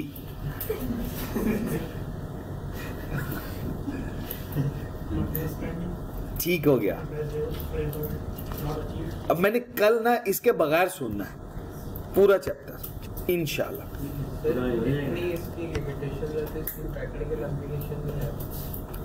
बिल्कुल है, प्रैक्टिकली अप्लाई होता है, थ्योरी अप्लाई होती है, लेकिन लिमिटेशंस, वो लिमिटेशंस हर लॉ की तो होती हैं। अच्छा जी, इसकी लिमिटेशंस पढ़ने वाले हैं, बड़ी इंटरेस्टिंग बातें। आपने पढ़ा अजम्पशन में फुल एम्प्लॉयमेंट लेवल अचीव हो चुका, अभी ना हुआ हो, अभी फुल एम्प्लॉयमेंट लेवल अचीव ना हुआ हो। यहां पे एक कॉन्सेप्ट आ गया, कहा भी फुल एम्प्लॉयमेंट लेवल अगर अचीव नहीं हुआ, स्पेयर कैपेसिटी मौजूद है, ये तो थ्योरी अप्लाई नहीं होती। एक तो है ना लिमिटेशन कि फुल एम्प्लॉयमेंट लेवल एक दफा अचीव हो गया, उसके बाद ये थ्योरी अप्लाई नहीं होनी। एक और बात भी है, अगर आपके पास अभी रिसोर्सेज मौजूद हैं जो कि फुली यूटिलाइज, आप तो बगैर इन्वेस्टमेंट के आउटपुट बढ़ा सकते हैं। अब आपको मजीद इन्वेस्टमेंट करने की जरूरत, तो ये क्या हुई, ये तो थ्योरी अप्लाई नहीं हो रही। थ्योरी के मुताबिक तो क्या था, कॉन्टिन्यूअस स्पेंडिंग करेंगे तो ये थ्योरी अप्लाई होगी, तो ये लिमिटेशन आ गई, पहली बात। दूसरे नंबर पे अवेलेबिलिटी ऑफ कंज्यूमर गुड्स, अगर स्टॉक अवेलेबल है। और third one and the last one, time lag. ऐसा आप माशाल्लाह से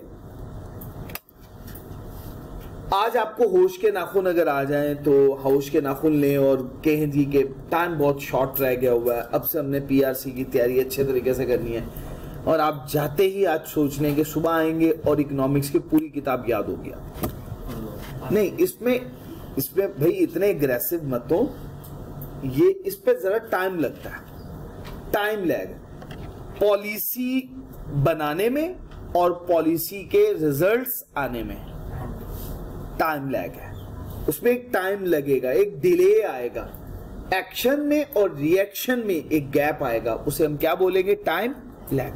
तो तीन बातें हैं इसके अंदर। पहली बात क्या है, फुल एम्प्लॉयमेंट, दूसरे नंबर पे अवेलेबिलिटी ऑफ कंज्यूमर गुड्स, और third one and the last one time lags.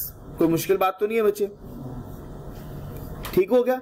एक दफा फुल एम्प्लॉयमेंट लेवल अचीव हो गया तो फिर उसके बाद मल्टीप्लायर की थ्योरी अप्लाई, और अगर हमारे पास अभी अंडर यूटिलाइज रिसोर्सेज हुए तो बगैर इन्वेस्टमेंट किए हम आउटपुट प्रोड्यूस कर सकते हैं। अवेलेबिलिटी ऑफ कंज्यूमर गुड्स या कैपिटल गुड्स की अभी हमारे पास स्पेयर कैपेसिटी मौजूद है, या टाइम लैग्स, एक्शन और रिएक्शंस के दरमियान में एक गैप होता है जिसे हम कहते हैं टाइम लैग। तीनों बातें क्लियर है जी। कौन सुनाएगा जी बच्चे? आलिया बतूल, सुन लिया बच्चे आपसे? तो सुनाओ ना बच्चे फिर। ठीक हो गया, फुल एम्प्लॉयमेंट, शाबाश, टाइम लैग। एक दफा दोबारा बताओ। ठीक हो गया, ठीक हो गया, टाइम लैग, बिल्कुल ठीक हो गया बच्चे। एक्सटेंशन, अच्छा, आऊज़ु बिल्लाहि मिनश शैतानिर रजीम, बिस्मिल्लाहिर रहमानिर रहीम। अभी तो बच्चे ये सोच के बैठे हुए हैं ना कि एक सिमेट्रिकल में चल रहा हूँ, थोड़ा सा रिवर्स ऑर्डर भी हम करेंगे ताकि उनको ये हब हैजर्ड सुने तो एक्टिव रहें। एक बात डिस्कस करने लगा, लीकेजेस, या इसका दूसरा नाम क्या पढ़ा था हमने, विड्रॉल्स। एक्टिव है, सुने फिर आप लोगों से। मुर्तजा भाई बताने लगे लीकेजेस और विड्रॉल्स के नाम।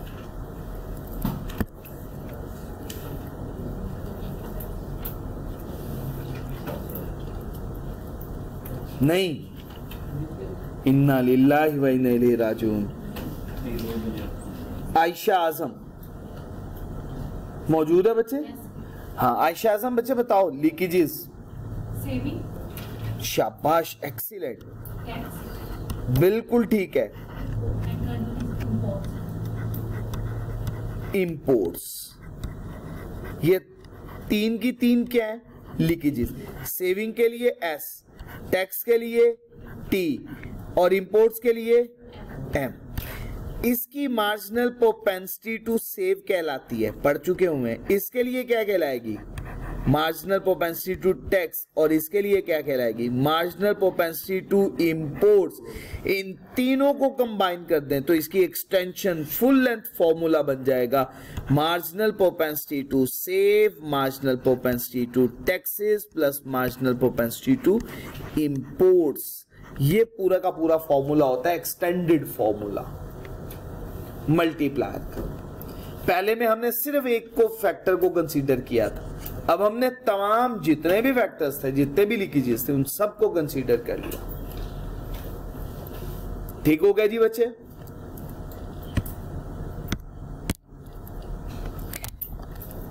जी बच्चे देखिएगा, ये फॉर्मूला जिसमें हमने सेविंग और टैक्सेस को कंसीडर किया, और ये फुल लेंथ फॉर्मूला जिसमें हमने सेविंग, टैक्सेस प्लस इंपोर्ट्स को कंसीडर किया। एक एग्जांपल मैं आपके सामने डिस्कस करता हूं, इसको जरा देखिएगा बच्चे। Suppose people are saving 30% of their income, तसव्वुर करें लोग अपनी कितने % इनकम खर्च कर रहे हैं? 30%। सेव कर रहे हैं तो खर्च कितने % कर रहे हैं ना? 70%। शाबाश। 30% सेव कर रहे हैं एंड पेइंग 20% एज टैक्स, और टैक्स कितने % दे रहे हैं? 20% to the government. In addition, people are also spending 10% of their income on imports। कितने % है? 10%। हम कहते हैं जी मल्टीप्लायर बताओ, फुल लेंथ, ये फॉर्मूला, इसमें वैल्यूज इंसर्ट करें। सेविंग कितने % है? 30%। प्लस उसके बाद टैक्सेस कितने हैं? 20%। और इंपोर्ट्स कितने % है? 10%। ये हो जाएगा 1/0.6 विच इज इक्वल टू क्या हो जाएगा? 1.6। जी बच्चे दिक्कत तो नहीं है? बात क्लियर हो गई? जी बच्चे मल्टीप्लायर की थ्योरी हमारी मुकम्मल हो गई। अब अगली थ्योरी है बच्चे एक्सीलरेटर थ्योरी। आऊज़ु बिल्लाहि मिनश शैतानिर रजीम, बिस्मिल्लाहिर रहमानिर रहीम।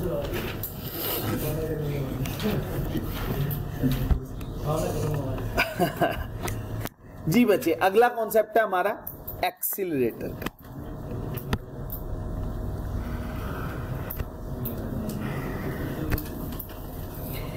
एक्सीलरेटर को बच्चे सिंबॉलिकली रिप्रेजेंट करते हैं बच्चे बीटा से।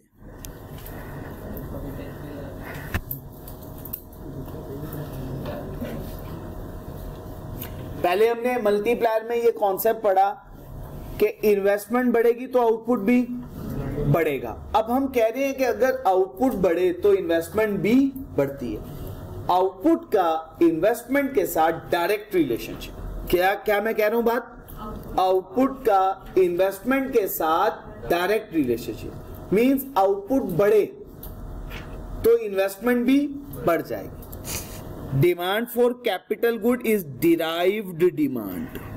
कैपिटल गुड्स की डिमांड क्या कहलाती है? Derived demand. ये बात तो हमने पहले भी पढ़ी हुई है। क्यों ये बात क्यों की? इसका मतलब क्या हुआ? कहता जी मिसाल के तौर पे आपने ये रोस्टम बनाना है।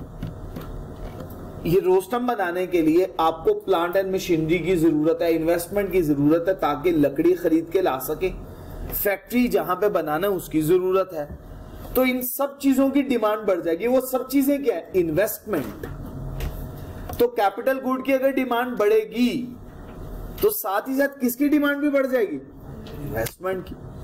तो इसका मतलब है आउटपुट की अगर डिमांड बढ़ेगी तो इन्वेस्टमेंट भी बढ़ेगी। ये बात इस पे बेस करती है। एक्सीलरेटर प्रिंसिपल इस पे बेस करता है। तो एक्सीलरेटर प्रिंसिपल में हमने क्या बात पढ़ ली? Demand for capital good. उसे क्या बोलते हैं बच्चे? Derived demand. Actually demand capital good की बढ़ती है किसके नतीजे में? डिमांड फॉर कंज्यूमर गुड्स के नतीजे में।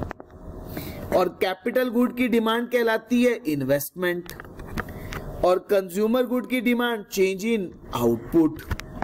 क्लियर हो गया जी बच्चे? Which ultimately induce firms to make more. Output change होगा तो अल्टीमेटली कंपनी ज्यादा इन्वेस्टमेंट करेंगी या कम? ज्यादा इन्वेस्टमेंट करेंगी। तो इसका मतलब है एक्सीलरेटर प्रिंसिपल ने इसको लिंक किया है। किसको लिंक किया? कंजम्पशन को कैपिटल इन्वेस्टमेंट के साथ।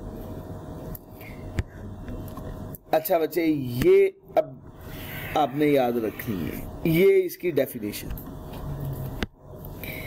Increase in income resulting increase in investment. अगर इनकम बढ़ेगी तो इनकम के बढ़ने से इन्वेस्टमेंट भी बढ़ेगी। इनकम बढ़ेगी, इन्वेस्टमेंट भी बढ़ेगी। ये बात क्लियर है?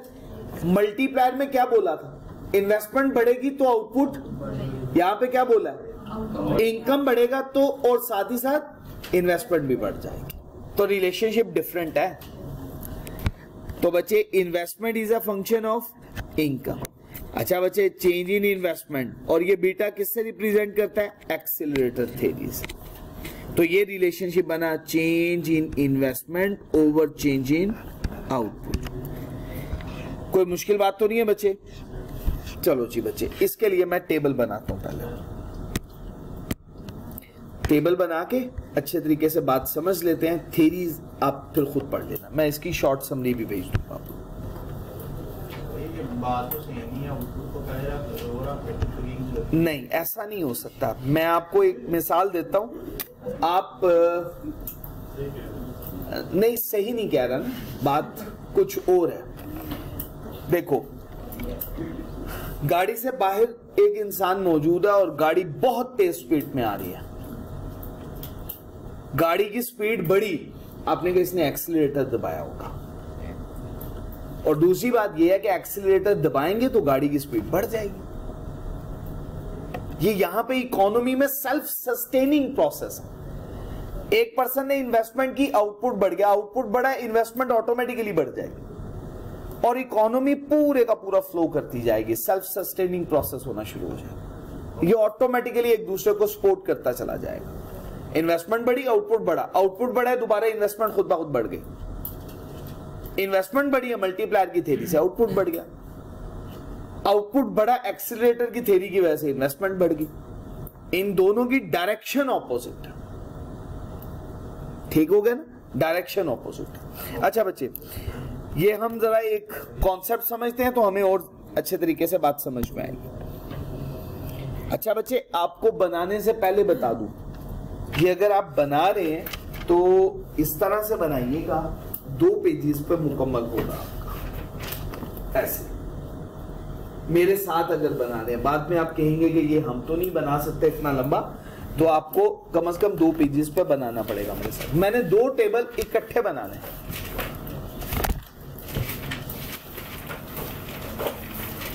ईयर 0 1 2 3 4 5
अच्छा बच्चे, हम टेबल बनाने वाले हैं।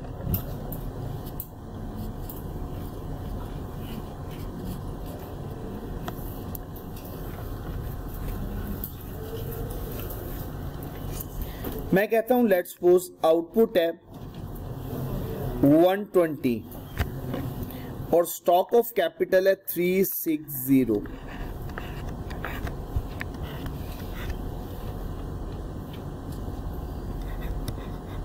जीरो ईयर को हम कहते हैं टुडे, एक्चुअल आउटपुट तो ईयर 1 में है और स्टॉक ऑफ कैपिटल 360। अब हमें इसके लिए कुछ अजम्पशंस कंसीडर करनी है। सबसे पहली अजम्पशन,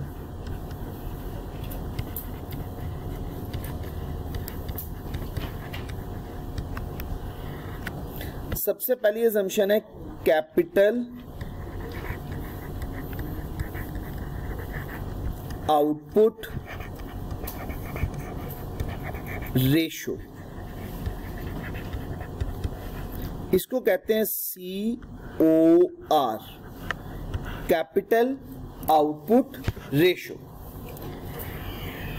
समटाइम एग्जामिनर या तो आपको रेशो बताएगा या फिगर्स बताएगा, रेशो आपको खुद कैलकुलेट करनी, जैसा कि कैपिटल और आउटपुट, कैपिटल रेशो आउटपुट। अगर मैं आपसे पूछूं कैपिटल कितना है, आप कहेंगे 360, आउटपुट कितना है 120। अगर हम इसको सिंप्लीफाई करें तो ये 1:3 नहीं बन रहा। इसका क्या मतलब है, मुझे 3 रुपीज का स्टॉक ऑफ कैपिटल चाहिए, we need ₹3 stock of capital.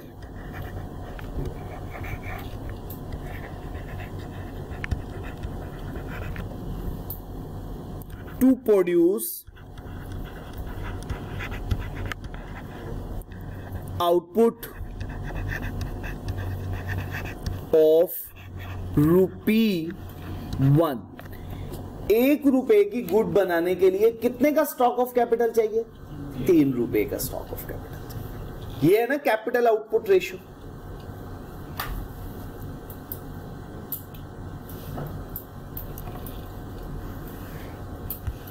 अब मैं यहां से फिगर्स खुद अज्यूम कर लेता हूं। मैं कहता हूं ये 140, 160, 180 और यहां पे 180 ही कर देते हैं। अब आप मुझे बताइएगा स्टॉक ऑफ कैपिटल की फिगर क्या होगी। 140 को कितने से मल्टीप्लाई करेंगे, 3 से मल्टीप्लाई किया,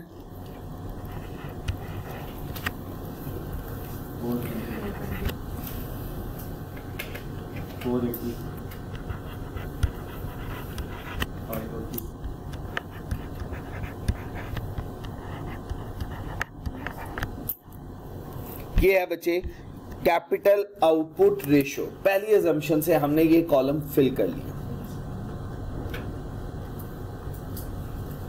1 रुपए का आउटपुट प्रोड्यूस करने के लिए हमें कितने रुपए का स्टॉक ऑफ कैपिटल चाहिए, 3 रुपए का। तो हमने आउटपुट को मल्टीप्लाई कर दिया 3 से ताकि स्टॉक ऑफ कैपिटल कैलकुलेट कर सके। ठीक हो गया जी बच्चे। नेक्स्ट, बिस्मिल्लाहिर्रहमानिर्रहीम। सेकंड वन,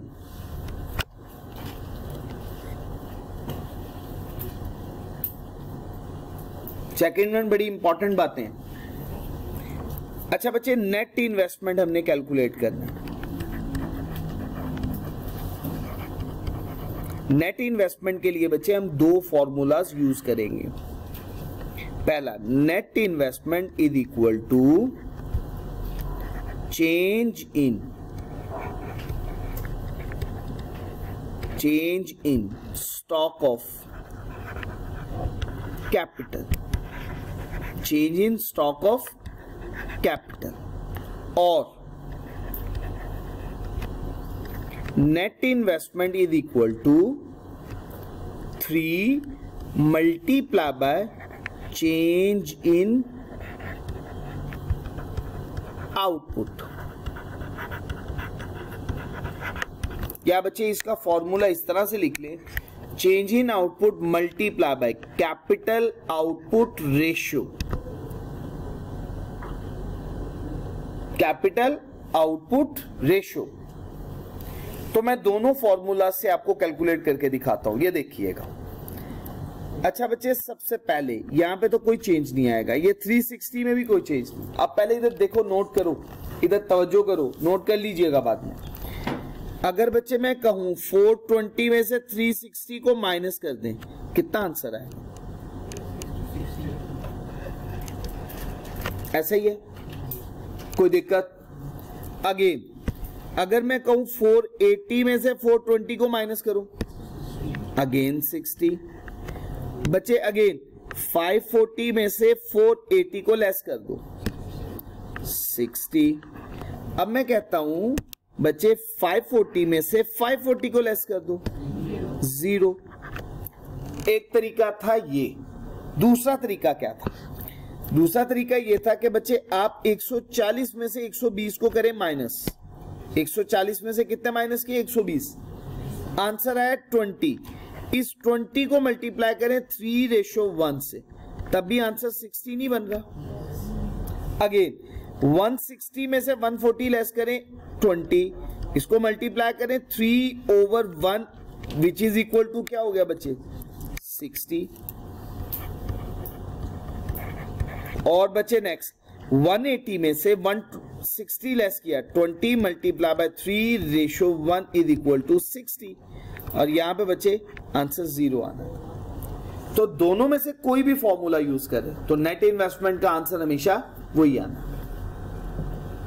या तो change in stock of capital या बच्चे change in output multiply by capital output ratio. Clear हो गई जी दानियाल साहब? रिजवान साहब ख्याल रखिएगा दानियाल साहब नींद से गिर ना जाए, हचकोले तो नहीं आ रहे? हाँ अच्छा जी बच्चे, थर्ड वन पॉइंट है बच्चे हमें डेप्रीसिएशन कैलकुलेट करनी है।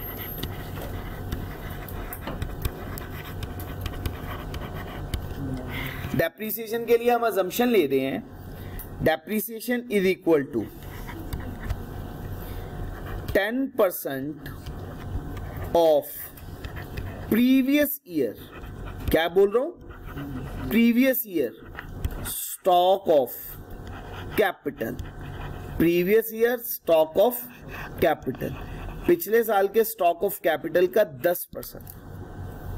ये मेरी अजम्पशन है। अब जरा यहां पे कैलकुलेशन करवाइएगा डेप्रीसिएशन। अच्छा बच्चे, previous year stock of capital 360, इसका 10%। अगेन 360 का 10%, 420 का 10%, 480 का 10% और 540 का 54। कोई दिक्कत तो नहीं है बच्चे?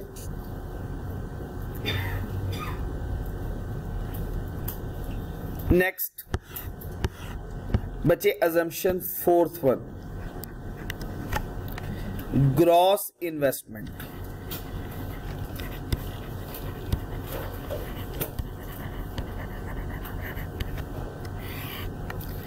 ग्रॉस इन्वेस्टमेंट का formula, gross investment is equal to net investment plus depreciation.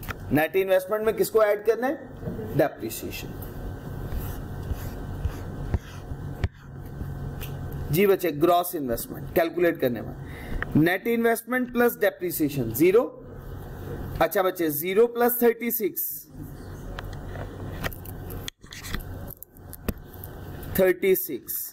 Again 60 plus 36, 60 plus 42, 60 plus 48 और 54 प्लस 0, ये भी हो गया जी बच्चे। अब बच्चे हमें दो कॉलम्स फिल करने हैं, percentage change in stock of capital और percentage change in gross investment.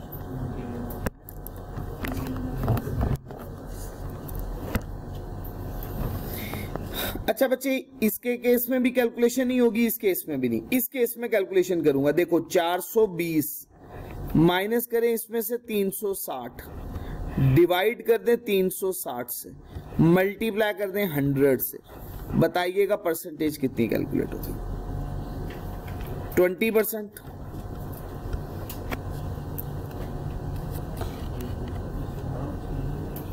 20% है।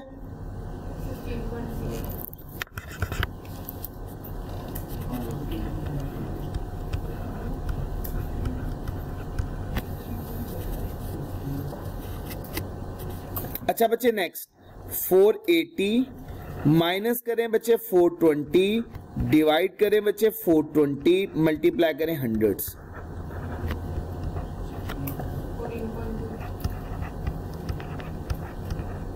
अच्छा बच्चे, नेक्स्ट 540 माइनस करें 480, डिवाइड कर दें 480, मल्टीप्लाई करें बच्चे 100,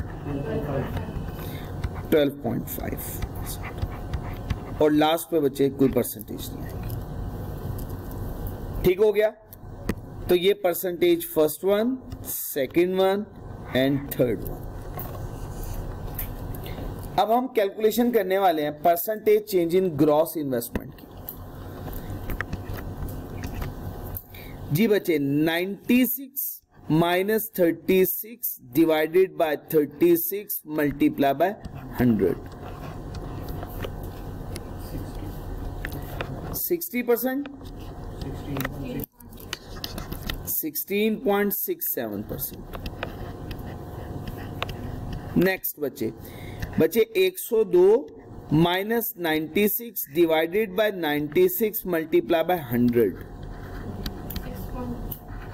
6.25%। नेक्स्ट बच्चे 108 minus 102 divided by 102 multiply by 100, 5.89%। और सबसे लास्ट पे बचे 54 माइनस 108 डिवाइड कर देते हैं 108 मल्टीप्लाई करते हैं 100 से, माइनस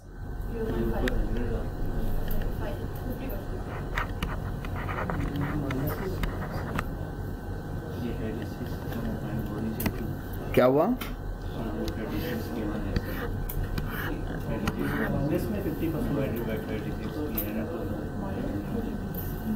ये वाली नहीं, ये 100% होती नहीं है, मैथमेटिकल एरर आ जाता है ना।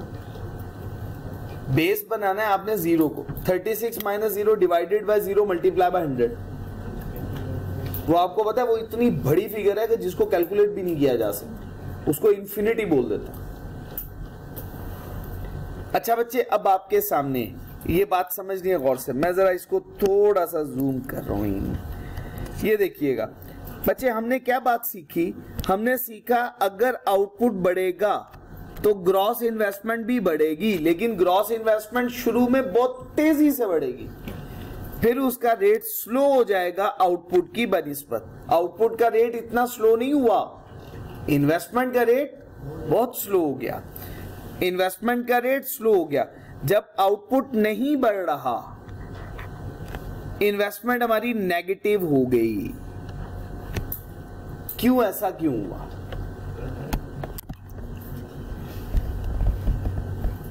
दानियाल अली बताने लगे ऐसा क्यों हुआ, हमारी इन्वेस्टमेंट नेगेटिव में क्यों आ रही है, ये change in gross investment negative में क्यों आ रही है?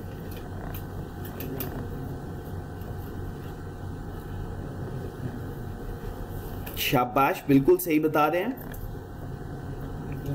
बिल्कुल ठीक हो गया। डेप्रिसिएशन की वजह से, क्योंकि एग्जिस्टिंग इन्वेस्टमेंट डेप्रिशिएट तो होती रहेगी, और जब एग्जिस्टिंग इन्वेस्टमेंट डेप्रिशिएट होती रहेगी तो उसकी वजह से हमारा percentage change in gross investment क्या हो जाएगा? नेगेटिव हो जाएगा। ठीक हो गया जी बच्चे, कोई कंफ्यूजन तो नहीं है? जब तक हमारा आउटपुट बढ़ रहा था इन्वेस्टमेंट भी बढ़ रही है, और जब आउटपुट नहीं बढ़ा इन्वेस्टमेंट बढ़ी नहीं है बल्कि नेगेटिव हो गई। क्यों हुई? क्योंकि एग्जिस्टिंग इन्वेस्टमेंट डेप्रिशिएट तो होगी due to wear and tear. तो जी बच्चे, आप लोगों को मैं टास्क असाइन कर दूं, आपने इसकी एक्सप्लेनेशन अब पढ़ के आनी है। ये देखिए, ये बातें मैंने आपको जो बताई हैं, कुछ स्ट्रेट फॉरवर्ड सी बातें जैसे existing plant are operating at full capacity, इनको पढ़ना है। जहां पे दिक्कत हो मेरे से आपने डिस्कस करना है। ये कहां तक आपने पढ़ के आना है? यहां तक बस पढ़ के आना है। ठीक हो गया, ये हमारा आखिरी टॉपिक है। इसके बाद बिजनेस साइकिल शुरू हो जाएगी और कल उम्मीद है हम अगला चैप्टर स्टार्ट करेंगे बच्चे, इंशाल्लाह। जी बच्चे,